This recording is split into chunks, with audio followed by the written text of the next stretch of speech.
31 अक्टूबर 1984, 40 साल बीत गए।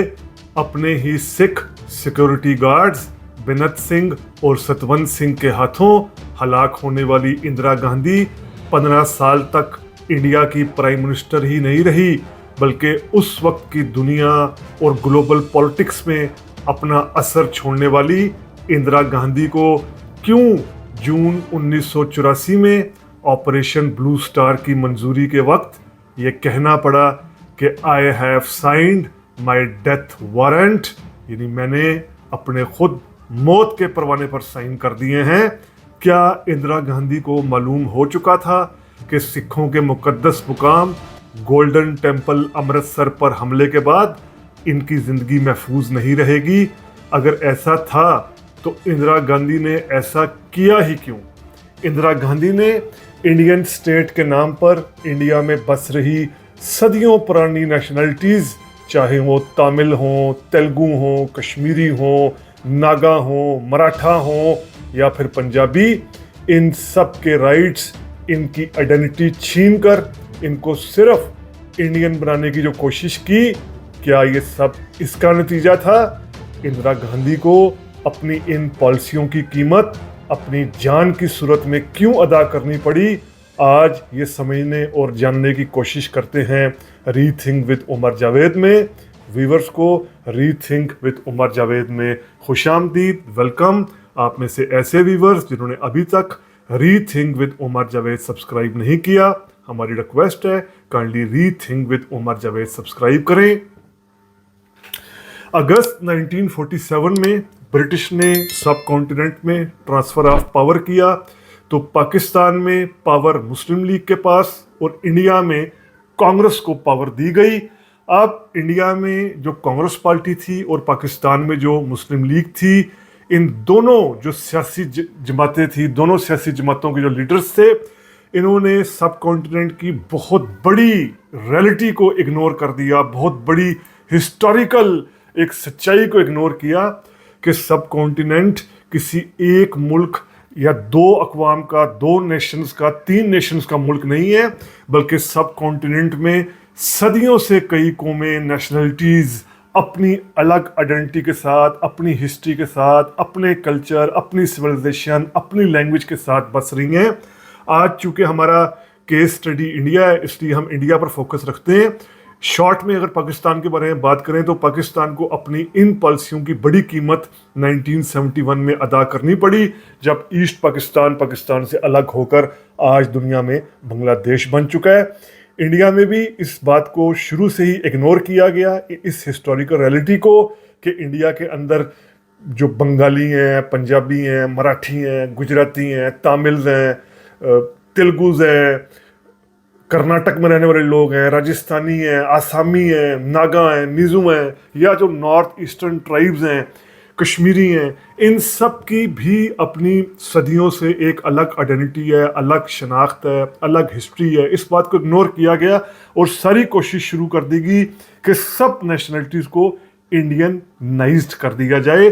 अब नेहरू के दौर तक 1964 में ये कोशिश की जाती रही, लेकिन नेहरू ने इस वाले से ज़्यादा अग्रेसिव पॉलिसीज़ नहीं अपनाई। नेहरू की जो अपनी थॉट थी, अपना जो एक पूरा उनका सोच थी, उस पर उन्होंने ज़्यादा, यानी बहुत ज़्यादा वोकल होकर या पूरा स्टेट के रिसोर्सेज या स्टेट की जारियत को, अग्रेशन को इस तरीके से ज़्यादा यूज़ नहीं किया।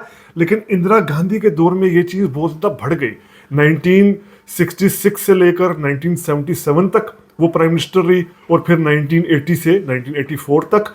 इस दौरान अगर हम देखें तो 50 से ज़्यादा मरतबा इंडिया की मुख्तलिफ जो स्टेट्स हैं, इनमें प्रेसिडेंशियल रूल या गवर्नर्स रूल लगाया गया। प्रेसिडेंशियल रूल और गवर्नर रूल का मतलब कि सीधा नई दिल्ली ने अपने कंट्रोल में किया। इस हवाले से जो आर्टिकल 356 है इंडियन कॉन्स्टिट्यूशन का, इसका इस्तेमाल किया जाता था। और इंदिरा गांधी अपने इस, अगर हम देखें तो ये 15 साल का उनका मिलाकर दौर बनता है। इस दौर में उत्तर प्रदेश हो, बिहार, पंजाब, वेस्ट बंगाल, केरला, उड़ीसा, तमिलनाडु, गुजरात, राजस्थान, मध्य प्रदेश, महाराष्ट्र, कर्नाटका, आंध्रा, हरियाणा, असम, मणिपुर, ये वो ऐसी रियासतें हैं जहां एक से ज़्यादा मरतबा, कभी 2 दफ़ा, कभी 3 मरतबा यहाँ की जो अपनी हुकूमतें होती थी इनको ख़त्म कर कर सीधा वहाँ पर नई दिल्ली ने अपना कंट्रोल बनाया, प्रेसिडेंशियल रूल कायम किया, गवर्नर्स रूल कायम किया, क्योंकि इंदिरा गांधी इस वजह से बहुत अग्रेसिव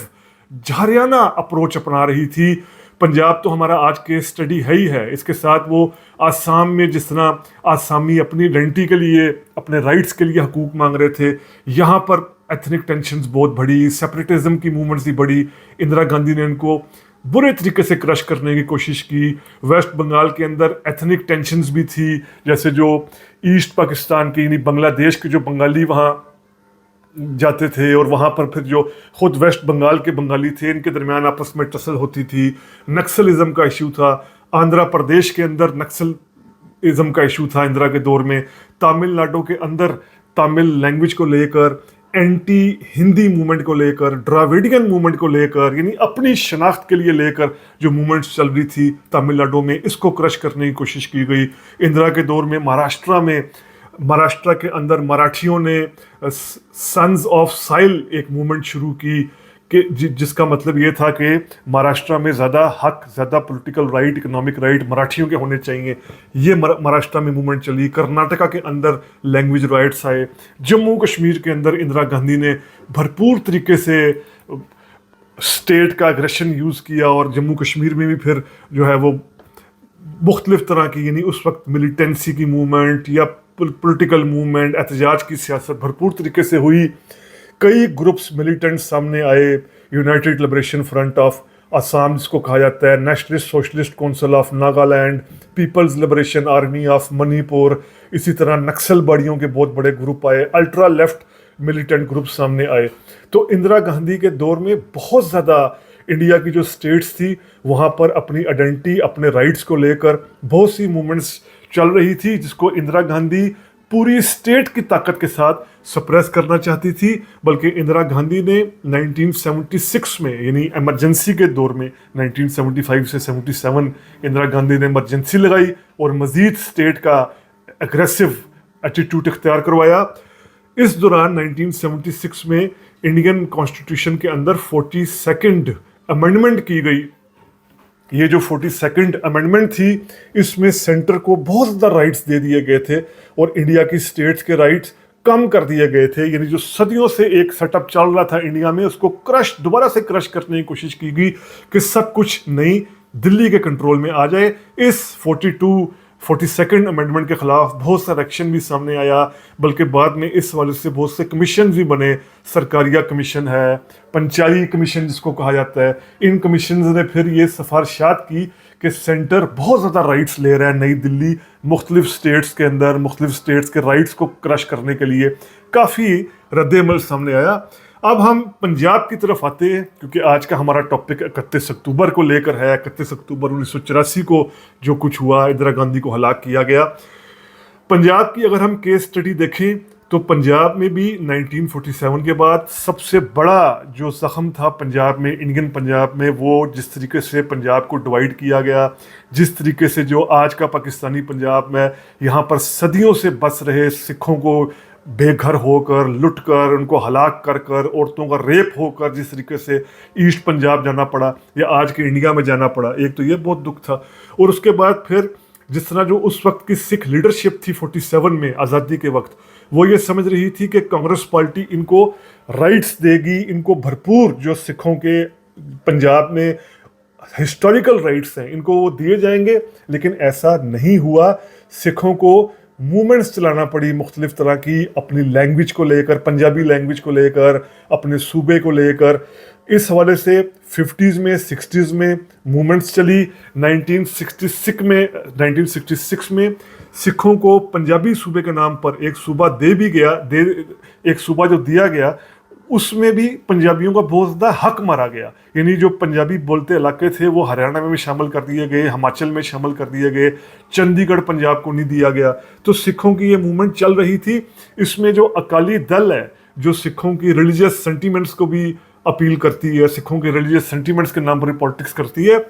इसके साथ साथ 1960s में जो पंजाब के अंदर लेफ्टिस्ट थे, कम्युनिस्ट थे, वो भी ये मूवमेंट चला रहे थे पंजाब के राइट के लिए, बल्कि इसमें कई नक्सलवादी भी शामिल थे। नक्सल जो मूवमेंट थी वो भी पंजाब में 1960s में रही है, बल्कि 85 जो अल्ट्रा लेफ्टिस्ट एक्टिविस्ट थे इनको हलाक करना पड़ा था इंडियन स्टेट को 1960s में।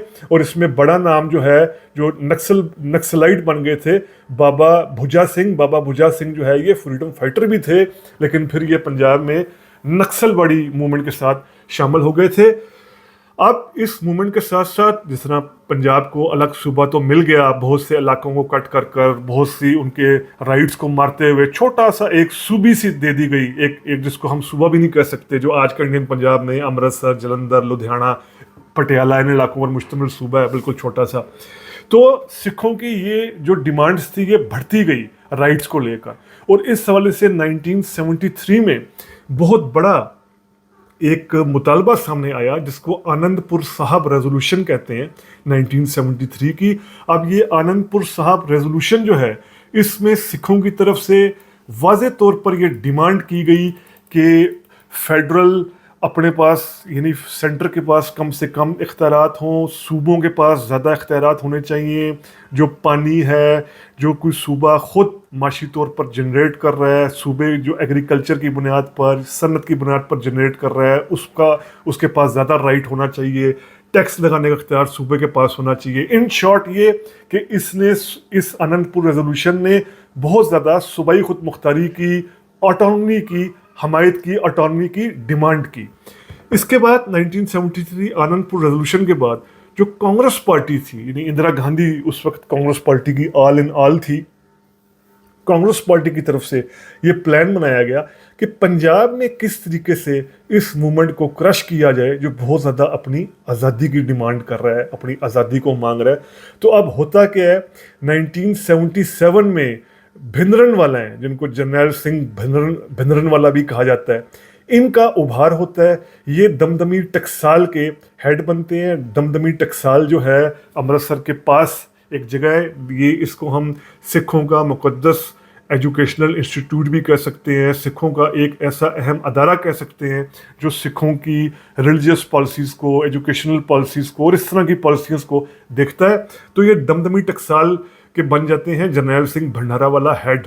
भंडारावाला का बैकग्राउंड होता है बहुत ज़्यादा एक गरीब परिवार से, गरीब घराने से, लेकिन इनकी जो तरबियत होती है वो बिल्कुल सिखी पर की गई होती है, सिखिज़म पर की गई होती है।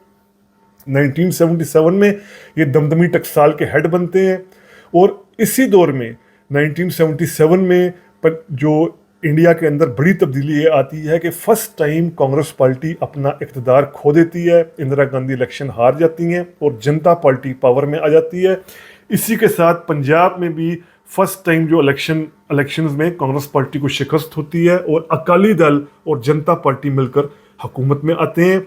अब ये जो कांग्रेस के यहाँ पर लीडर पंजाब में होते हैं, जिनमें ज़ैल सिंह का बड़ा नाम है, ज़ैल सिंह जो बाद में इंडिया के सदर भी बने, उसके साथ साथ कांग्रेस में फिर दरबारा सिंह थे।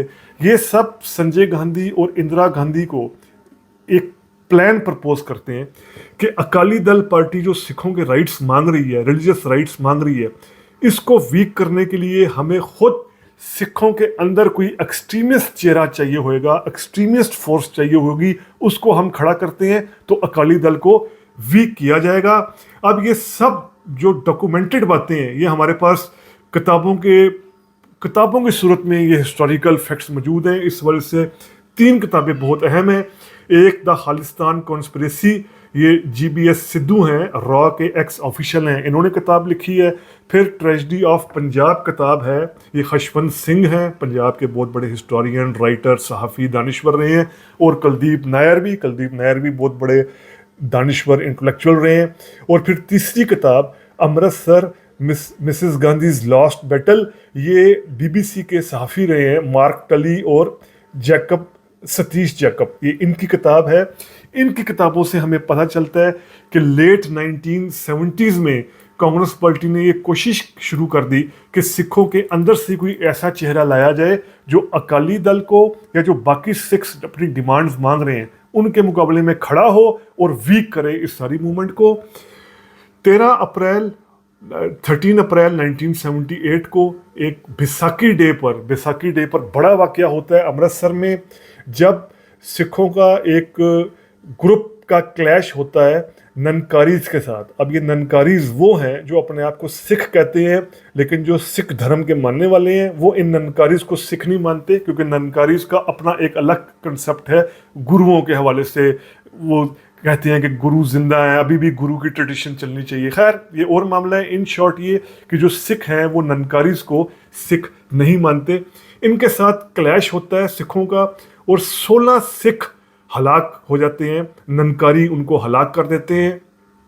गुरबचन सिंह जो ननकारीज के हेड होते हैं, ननकारी सिखों को लीड कर रहे होते हैं, गुरबचन सिंह, इनको गिरफ्तार किया जाता है, लेकिन इनको फिर रिहा भी कर दिया जाता है। और इनकी रिहाई को सिख बहुत ज़्यादा एजिटेट करते हैं, प्रोटेस्ट करते हैं, एहतजाज करते हैं कि गुरबचन सिंह को इंडियन स्टेट ने क्यों रिहा कर दिया, जिसने 16 सिखों को हलाक करवाया है। 1980 में गुरबचन सिंह को मिलिटेंट सिख हलाक कर देते हैं।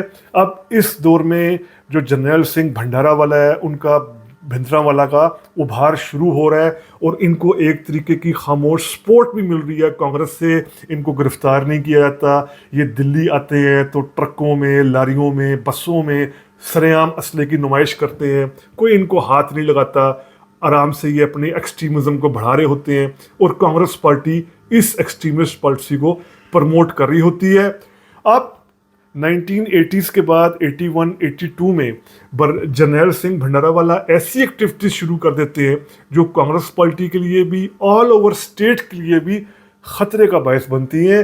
यानी कांग्रेस पार्टी के अंदर ये सोच शुरू हो जाती है कि जर्नैल सिंह भंडारावाला ज़्यादा ही एक्सट्रीमिस्ट पॉलिसीज अपना रहे हैं, बल्कि स्टेट को डैमेज इन्होंने करना शुरू कर दिया है। अब जर्नैल सिंह भंडारावाला एक तरफ पंजाब में सिखों में मकबूल हो रहे थे, दल खालसा जैसी पार्टीज जो थी 1978 में वजूद में आई थी, ये इनको खुलकर बैक कर रही थी। मिलिटेंसी के हवाले से पंजाब की सूरत हाल ख़राब हो रही थी। इसी दौरान जुलाई 1982 में जो जर्नैल सिंह भंडारावाला हैं वो शिफ्ट हो जाते हैं हरमंदर सिंह साहब, यानी गोल्डन टेम्पल अमृतसर में शिफ्ट हो जाते हैं। अब यहाँ पर ख्याल होता है जर्नैल सिंह भंडारावाला का कि इस जगह गोल्डन टेम्पल में इनको कोई ख़तरा नहीं होगा, इंडियन फौज, पुलिस या और कोई भी स्टेट एजेंसी ये जुर्रत नहीं करेगी यहाँ पर आने की। लेकिन अब हालात चूँकि कांग्रेस पार्टी के कंट्रोल से बाहर हो रहे थे, और कांग्रेस पार्टी को, इंदिरा को ख़ास तौर पर जो पंजाब में हिंदू हैं या जो पंजाब के आसपास बस रहे, हरियाणा, दिल्ली, यहाँ पर हिंदू हैं, इनका भी बहुत ज़्यादा प्रेशर था कि आप क्यों इस तरह अपीज़ कर रही हैं सिख एक्सट्रीमिज़म को। तो यहाँ पर इंदिरा ने फिर, जिस तरह इंदिरा ने पहले एक कार्ड खेला कि अकाली दल को, जो पंजाब के रीजनल कुव्वतें हैं, इनको वीक करने के लिए एक्सट्रीमिस्ट एक चेहरे को भरा जाए जर्नैल सिंह भंडारावाला की सूरत में, जब वो नाकाम रहा तो अब 84 आते आते इंदिरा गांधी ने ये कहा, सोचा, उनके इर्द गिर्द जो ये उनके एडवाइज़र्स थे उन्होंने उनको ये कहा कि 84 में इलेक्शन जो होना है, उस इलेक्शंस को जीतने का बेहतरीन तरीका है कि अब हिंदू कार्ड को खेला जाए, यानी सिखों के ख़िलाफ़ अब हुआ जाए, और पंजाब, दिल्ली, हरियाणा, यहाँ पर हिंदुओं को डराया जाए कि ये देखो सिख ये करना चाहते हैं, भंडारावाला ये करना चाहता है, हम आपको बचा रहे हैं, कांग्रेस पार्टी आपको बचा रही है। तो ये सब इन शॉर्ट ये कि 1 जून 1984 को इंदिरा गांधी ऑर्डर करती हैं फौज को कि गोल्डन टेम्पल पर हमला कर दिया जाए। इसको ऑपरेशन ब्लू स्टार कहा जाता है। और फिर गोल्डन टेम्पल अमृतसर में जिस तरीके से भारतीय फौज हमला करती है, जिस तरीके से टैंक आते हैं, जिस तरीके से वहाँ पर हलाकतें होती हैं, हलाकतों की तादाद के हवाले से कंफर्मेशन नहीं है। इसमें जो खुद सिख हैं, जनरल सिंह भंडारावाला के हामी हैं, हिस्टोरियंस वो क्लेम करते हैं कि हज़ारों की तादाद में हलाकतें हुई। स्टेट एजेंसीज कहती हैं कि 300-400 हलाकतें हुई, कोई कहता है कि 1000 के लगभग हुई। ये कंफर्मेशन नहीं है। अगर हम न्यूट्रल इसमें देखें, अदाद शुमार देखकर, तो 1000 के लगभग हलाकतें हुई। लेकिन गोल्डन टेम्पल की सेंटिटी जिस तरीके से डैमेज हुई, वो सिखों को उसी तरह उसने हर्ट किया जिस तरह जो अफ़गान हमला आवर आते थे, अब्दाली आकर नुकसान पहुँचाते थे, या जो यहाँ मुग़ल गवर्नर्स होते थे, ज़करिया ख़ान जैसे मुग़ल दौर में, वो जिस तरीके से सिखों के मुक़द्दस मकामात को नुकसान पहुँचाते थे। तो सिखों के लिए 1 जून 1984 में ऑपरेशन ब्लू स्टार को भी गुलूकारा कहा जाता है। गुलूकारा का मतलब ये कि बहुत बड़ी तबाही जो सिखों पर लादी गई। और इसके बाद फिर 31 अक्टूबर को इंदिरा गांधी को इनके 2 सिख बॉडीगार्ड ही हलाक कर देते हैं। इंदिरा गांधी को ये रिपोर्ट्स मिलती हैं कि उनको चेंज करना चाहिए, अपने सिक्योरिटी गार्ड्स में सिखों को नहीं रखना चाहिए, लेकिन इंदिरा गांधी कहती हैं कि नहीं, इस तरह मुमकिन नहीं कि जो सिख सिक्योरिटी गार्ड स्टेट के लिए काम कर रहे हैं वो ऐसा करेंगे। लेकिन चूंकि सेंटीमेंट ही इस तरह का हो गया था सिखों का पंजाब में, दिल्ली में, बाकी जगह पर, कि सतवंत सिंह ने और बेनत सिंह ने खुद इंदिरा गांधी को हलाक किया। इंदिरा गांधी की हलाकत के बाद दिल्ली में जिस तरीके के सिख जिनोसाइड किया गया, सिखों को हलाक किया गया, मासूम सिखों के गले में टायर डालकर जलाया गया, सिख औरतों को रेप किया गया, बच्चों को हलाक किया गया, वो भी अपनी जगह एक अलग दास्तान है। लेकिन आज चूँकि हमने ये समझना, डिकोड करने की कोशिश करनी थी कि ये 31 अक्टूबर 1984 की नौबत आई क्यों, जब इंदिरा गांधी को हलाक किया गया, तो ये था वो बैकग्राउंड, वो पस मंज़र, वो ऑब्जेक्टिव कंडीशंस जिनमें 31 अक्टूबर 1984 का ये वाक़या उभरा और इंदिरा गांधी को हलाक किया गया। इसमें जो बड़ा लेसन हम यही समझ सकते हैं कि जब जब जो रूलिंग एलीट है, रूलिंग क्लास है, वो हिस्टोरिकल रियलिटीज़ को नहीं मानेगी, तब तक उसको ऐसे नताइज भुगतने पड़ सकते हैं जो अमन के लिए भी ख़तरा होते हैं।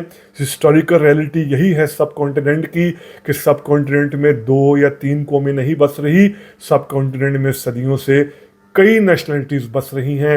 हर नेशनलिटी का अपना हिस्टोरिकल राइट है, हर नेशनलिटी के अपने इकोनॉमिक राइट्स हैं, पॉलिटिकल राइट्स हैं, लैंग्वेज के राइट्स हैं, हर तरह के राइट्स हैं। इन राइट्स को तस्लीम किए बगैर चारा नहीं है, तस्लीम किए बगैर आगे बढ़ना मुमकिन नहीं है। तो उम्मीद करते हैं आपको ये वीलॉग पसंद आया होगा। अगर पसंद आया है तो काइंडली सब्सक्राइब कीजिए। Rethink with Umar Javed. शुक्रिया।